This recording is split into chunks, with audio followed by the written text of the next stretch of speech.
short completion. He's looking to throw.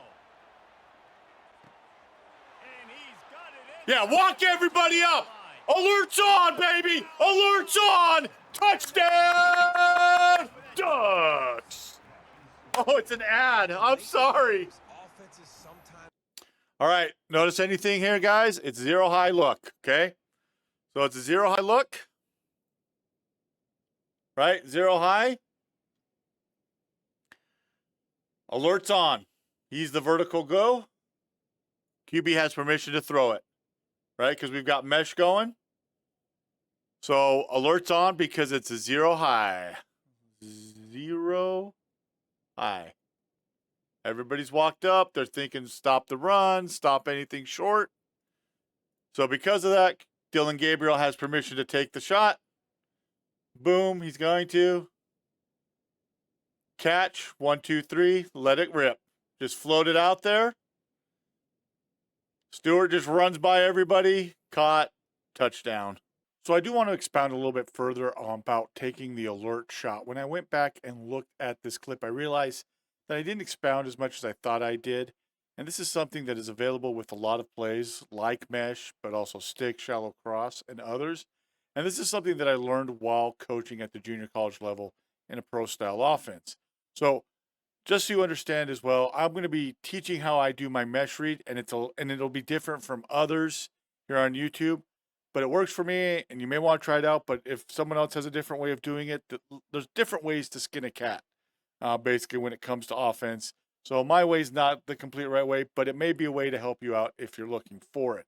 So I'm going to start off working left to right. And the route by Stewart that you saw thrown for the touchdown, that's known as MOR. That means mandatory outside release. In real life, I would want my receiver to go outside and get vertical. And the reason I want him to get outside is I want him to affect the eyes of the corner. If the corner's walked up, I want him to turn his hips so that he's not looking where the shallow part of the mesh, as you can see here, being run by Ferguson, is going to be running into, especially if it's man. So I don't want him to be able to see that the throw might be coming and come off to help drive up on the mesh. So that's the MOR. He's got to go outside and clear out the space behind him.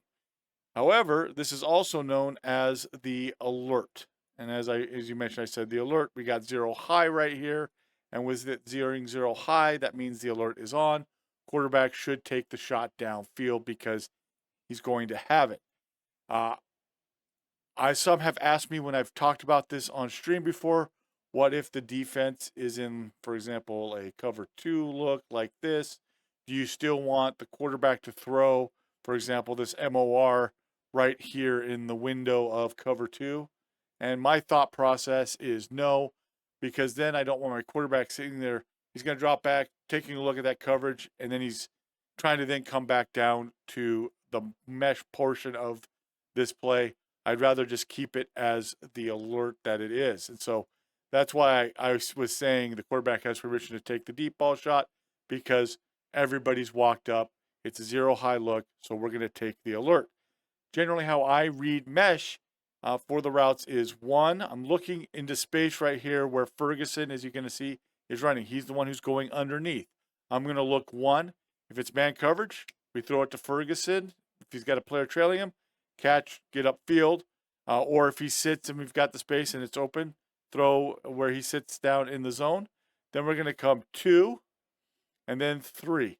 I don't really throw the rail. I very rarely throw the rail. I know it's listed as the primary route on this play. I don't really throw it. I don't really can't even remember the last time I threw the rail. Generally speaking, the rail's kind of just an extra clear out route right here for Johnson's route that's coming deeper. He's the over part of the mesh, and clearing that space out is a good thing by the back. So I just never really throw it. So again, it's 1, 2, 3, and then if my quarterback, if we can't find anybody, we run. So 1, 2, 3. We should already have a decision if we're throwing to Ferguson, the 1. If not, we're going to actually supposed to hitch up, look at the 2, then 3, or run. And that's how I read it. That's how I read it in the game. You'll see me basically throwing it. If I'm running mesh, I'm throwing these ways, and that's how I do it. And that's the way you can do it. Like I said, there's other ways to read it that others will teach, but that's how I'm doing it. Try it out, see if it works for you in game. I'm going to include a second clip of me taking the alert. Once again, the CPU walks everybody up. It's an alert look.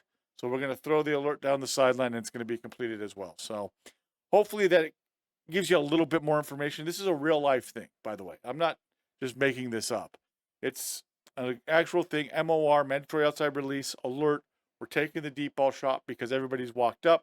We know that we've got that deep ball throw. There's no over the top safety help. So let's go ahead and take that shot. And if you're playing games and you see something where it's like a deep route, and then you've got, for example, Y shallow cross or H shallow cross, and everybody's walked up, take that shot. You don't have to audible. Just take the shot. Just take the deep ball shot with it. You know that it's on. Same with stick, things like that. I've hit those before for touchdowns because the alert's on.